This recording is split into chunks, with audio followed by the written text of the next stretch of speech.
മോഹൻലാൽ പിന്മാറിയതോടെ അമ്മയുടെ പ്രസിഡന്റ് സ്ഥാനത്തേക്ക് മത്സരിക്കാൻ ശ്വേതാ മേനോനും ജഗദീഷും, ജോയ് മാത്യു, ബാബുരാജ്, രവീന്ദ്രൻ, അൻസിബ അടക്കമുള്ളവരും നാമനിർദ്ദേശ പത്രിക സമർപ്പിച്ചു.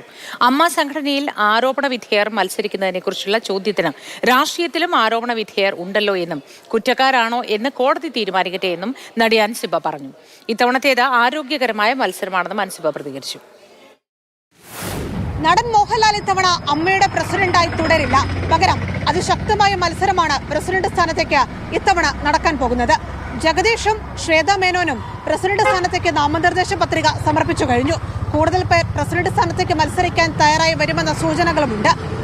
ജനറൽ സെക്രട്ടറി സ്ഥാനത്ത് നിന്ന് സിദ്ദിഖ് മാറിയതിനു ശേഷം ബാബുരാജ് ആ സ്ഥാനത്തേക്ക് മത്സരിക്കുമെന്നാണ് നിലവിൽ ലഭിക്കുന്ന സൂചന. കുറ്റാരോപണ വിധേയർ, കേസിൽ പ്രതികളാക്കപ്പെട്ടവർ മത്സര രംഗത്ത് വരുന്നതിനെ കുറിച്ചുള്ള ചോദ്യത്തിന് അൻസിബയുടെ മറുപടി ഇങ്ങനെയായിരുന്നു: രാഷ്ട്രീയ രംഗത്ത് കുറ്റാരോപണ വിധേയരുണ്ട്, കോടതിയാണ് കുറ്റക്കാരാണോ അല്ലയോ എന്ന കാര്യത്തിൽ തീരുമാനമെടുക്കേണ്ടത്. ഇതായിരുന്നു അൻസിബയുടെ മറുപടി. ജനാധിപത്യ രാഷ്ട്രമാണ്, നമുക്ക് ആരോപണ വിധേയരായിട്ടുള്ള ഒരുപാട് മന്ത്രിമാരുണ്ട് അല്ലേ.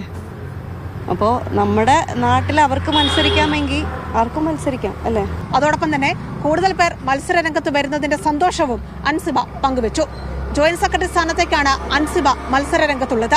നടൻ രവീന്ദ്രൻ, ജോയ് മാത്യു അടക്കമുള്ളവരും ഇത്തവണ മത്സര രംഗത്തുണ്ട്. ട്രഷറി സ്ഥാനത്തേക്കായിരിക്കും രവീന്ദ്രൻ മത്സരിക്കുക.